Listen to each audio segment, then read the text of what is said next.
I got a special package in the mail today. Ugh.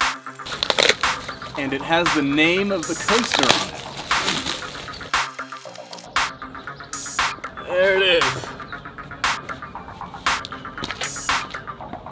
Kelce's Red Zone Rush.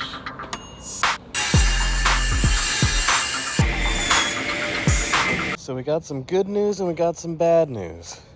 Good news is that I got the lifthill working several times without breaking. It looks really good. Bad news is the next day it all fell down because the winds got up to 40 miles an hour. Take a look at this.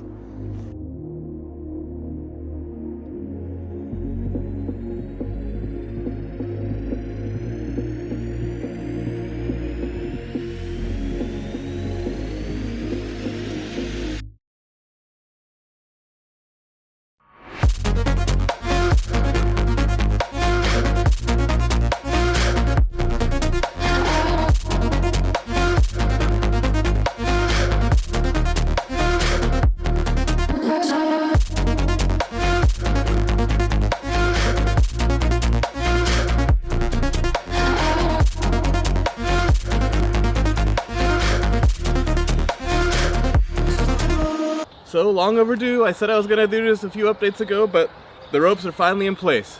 I didn't put them in before because I thought maybe the football field mat was gonna go around here, but that's just poor planning on my part, and that's kind of why it fell. But it's back up, ropes are up, structure should be a lot stronger now.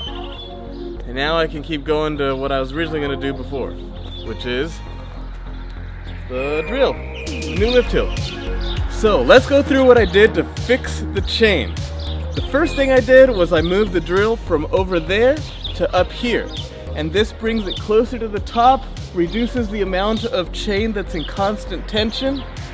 And then the second and much more important thing I did was I changed the gears that I used to pull on the chain. So before there were these little gears that pulled from the outside. Now there's a bigger gear that pulls from the inside. So when you're pulling from the outside, you're pulling real close to the hooks and it's easier for the chain dogs to unhook themselves.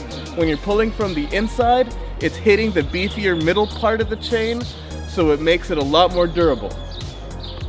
So one more thing I did is I added 2 gears connected to the drill that are pulling on the chain. And what this helps minimize is the chain slipping on the gears. Unlike the small gear that pulled on the sides, these gears, the edges aren't very sharp, just look at them.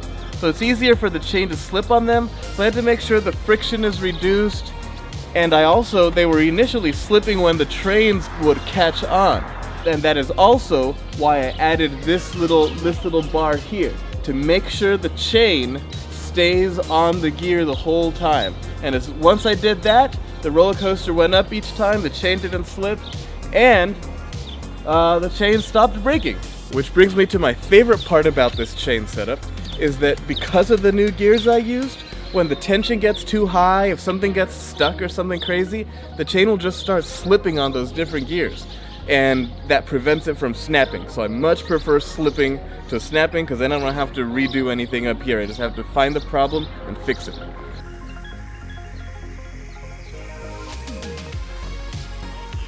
So all 3 trains make it somewhere around here. So the height of this next element is probably gonna have to be somewhere around here, or maybe a little lower. We'll see. And I'm gonna make this coaster different than every single other dive coaster on the planet. It is not going to be a dive loop or an Immelman. It's going to be an airtime hill, and then maybe a dive loop or an Immelman.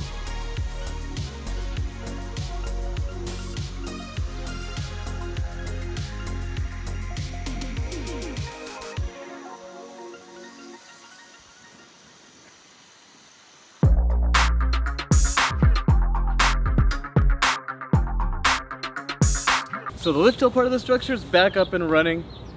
This part still has a tendency to fall. Look how loose it is. And I haven't fixed it because I have a big addition that I think is gonna stabilize it a lot. So I'll start with this thing. All that's there. Now we're gonna put this thing. Now the moment of truth. How much weight can these things actually hold?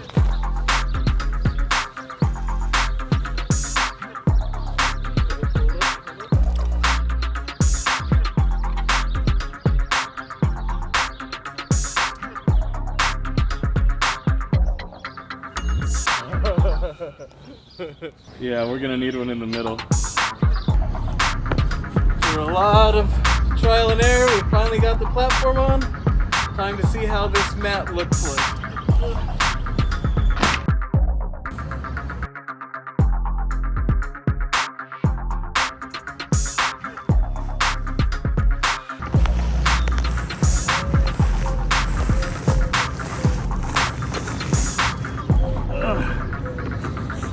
There we go.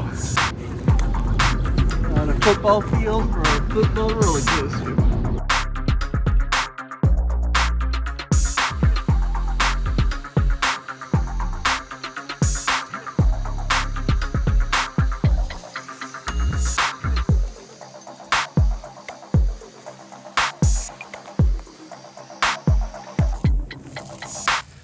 Alright.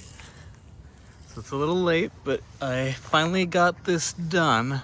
So I had to move the pull-out a little bit this way just to ensure there was some clearance here. It looks real tight from this angle. If you look from above, even if I push them all the way to the side, they don't hit.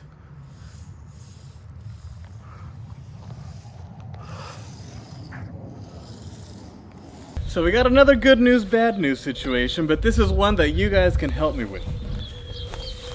If you look closely, when it goes down through the track, especially the really fast parts, it has a lot, the trains do a lot of hunting, which is going back and forth trying to find the track.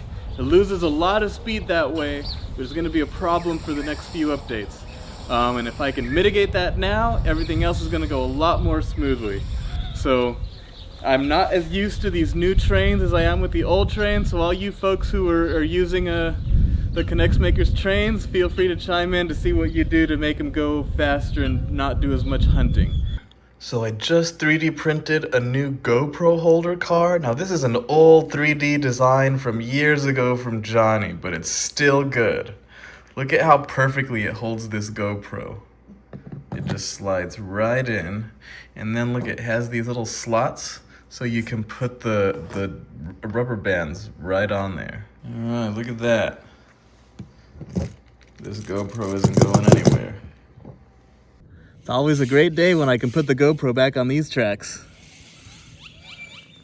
Enjoy the ride.